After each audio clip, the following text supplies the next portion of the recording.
tree in that's not in a stripe, you need to make a stake to mark it, because you'll lose it once this grass starts. This grass is going to get this tall. And that is. You don't need to chop the whole farm. Just chop around the trees. Okay. Hallelujah. Yes. Least amount of effort in, biggest harvest out. Yeah. Take care of what you got. That's my job. Connect in with the rhythm. Slow down. Somebody worked their ass off. Not necessary. Oh my God, the tree hates that. Get off me, barbed wire. Would you want to grow near that? Hell no. No. But I also wouldn't want a cow to eat me either. Well, you've got cows, so you're right. Better to fence the cows out. It's expensive. Fences are a lot. But the trees do not like this. We did it in Africa, and we did 2 sections because we had cows and goats, and we were with the Maasai, and they did not. There was no way to build fences. They're pastoral people. Fence comes down here. So we did a bunch of little. Every single one of those trees died. We skinned the cat another way. We used a native plant that was actually a plague there. We were trying to figure out what to put in our bokashi soil. What's the green leaf to put in it, the nitrogen fixing leaf.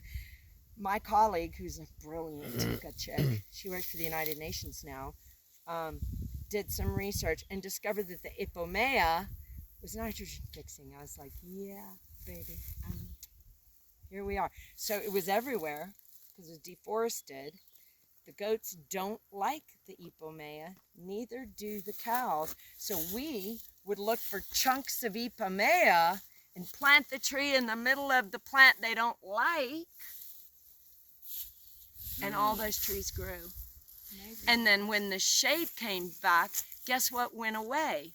The ipomea. The ipomea. She wants us to work with her. He, she, it, they. They want us to connect. But we got to get out of our dominant spirit to go, okay, you're telling, what do I see here as a problem, and how do I turn it into a win?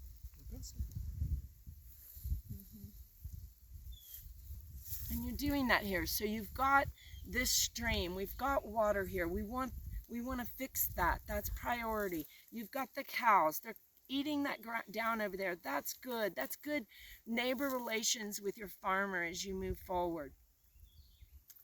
You know, they will trample trees. So keeping all your first plantings on this side, brilliant, brilliant.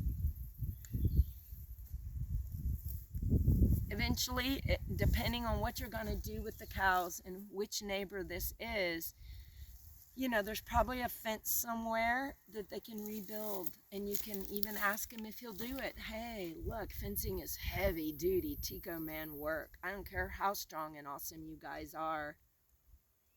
It's fucking hard work. And it has to be done right or the cows will push it down. But you can coordinate with whoever's cows they are, and if they're going to stay here for a couple years, you can say, hey, I need you to build a fence because we're going to reforest the Nacientes, the stream, and they'll get it. The cows will eat. So the fence could go somewhere over there, and then from that fence on, the cows won't go.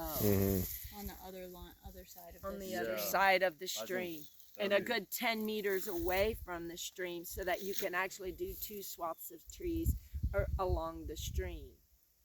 And these are more of your Costa Rican food fodder trees, things that are edible, but things that aren't, you know, it's not your beady bas and those things, because we want this to be a little more of a wild zone. Whereas your food forest, you're going to naturally manicure it a little bit more. Can you also send, when you send a list of trees, can you send a list of hardwoods that you recommend? Like, yes. Thank you. On the stream zone, yeah. Absolutely. And our nursery is a one-stop shop. You can come and pretty much get, I mean, you can get everything I'm putting on the list. No,